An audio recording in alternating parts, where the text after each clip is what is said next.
آپ اس کو پاک کیسے کرتے ہیں؟ اس کے کئی طریقے ہیں.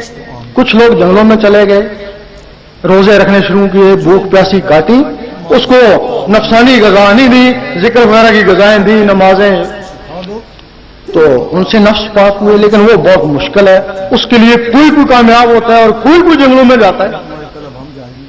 اور ایک اور طریقہ جو شہریوں کے لیے ہے,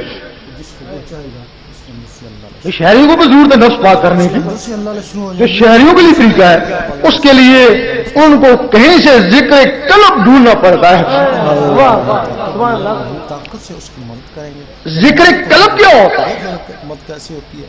لیکن جن کے اندر اللہ مطلب اب نہیں چاہتا تو ہمارے سے کیا واسطہ ہے؟ نہ ہم بیعت کرنے نہ کہتے ہیں کہ قرآن مجید میں نور ہے, کہتے ہیں نا. ایک سکھ نے کہا میں تمہارا عالم رہ کے آیا تو میں تمہارے بچوں کو قرآن پڑھاتا رہا, اگر قرآن میں نور ہوتا تو میں نوری کیوں نہیں ہوا؟ ایک عیسائی بول اٹھا کہ میں شب و روز اس قرآن کا مطالعہ کرتا ہوں, نوری میں بھی کیوں نہیں ہوا؟ اور ہم نے کہا تم نے دل سے نہیں پڑھا. وہ کہنے چلو ہم نے دل سے نہیں پڑھا, تمہارے مسلمان تو دل سے پڑھتے ہیں نا, تو وہ نوری کیوں نہیں ہوئے؟ اگر وہ سارے نوری ہو جاتے ایک دوسرے کو کافر منافق کیوں کہتے؟ واقعی اس نے صحیح کہا. کسی کو قرآن سے نور حاصل کرنے کا طریقہ آتا ہے,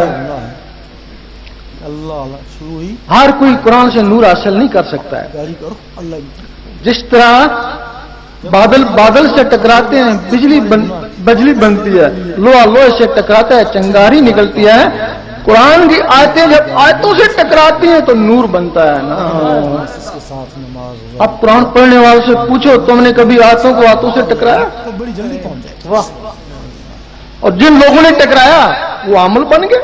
اس طریقے سے کچھ لوگوں نے تسبیح کے ذریعے جو ٹک ٹک تسبیح کرتی ہے اس کے ساتھ اللہ اللہ ملاتے ہیں, اللہ اللہ کا رگڑا دیتے ہیں, 101 دفعہ اللہ اللہ ہوتی ہے تو معمولی سی نور کی چنگاری اٹھتی ہے, معمولی سی.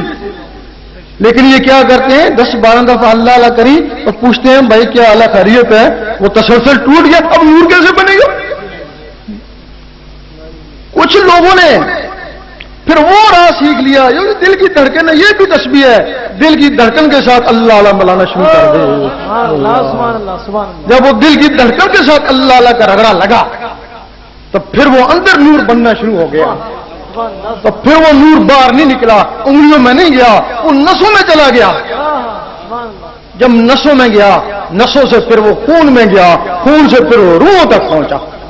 جب روح تک پہنچا تو روح نے اللہ اللہ کرنا شروع کر دی. پھر جب روح نے اللہ اللہ کرنا شروع کر دی پھر تم قبر میں بھی چلے جانا تو وہاں بھی روح اللہ اللہ کر دی رہے گی, یوم محشر میں بھی یہ روح اللہ اللہ کرتی رہے گی. پھر اس وقت کیا ہوگا کہ وہ نور اللہ اللہ کا نور تمہارے دل میں جمع ہو جائے گا. جب ان نسوں میں نور جائے گا تو پھر جہاں نفس ہے اس کو بھی نور گھیر لے گا, چاروں طرف سے اس کی غذا بند ہو جائے گی. پھر بے حالت مجبوری اس کو کلمہ پڑھنا پڑے گا.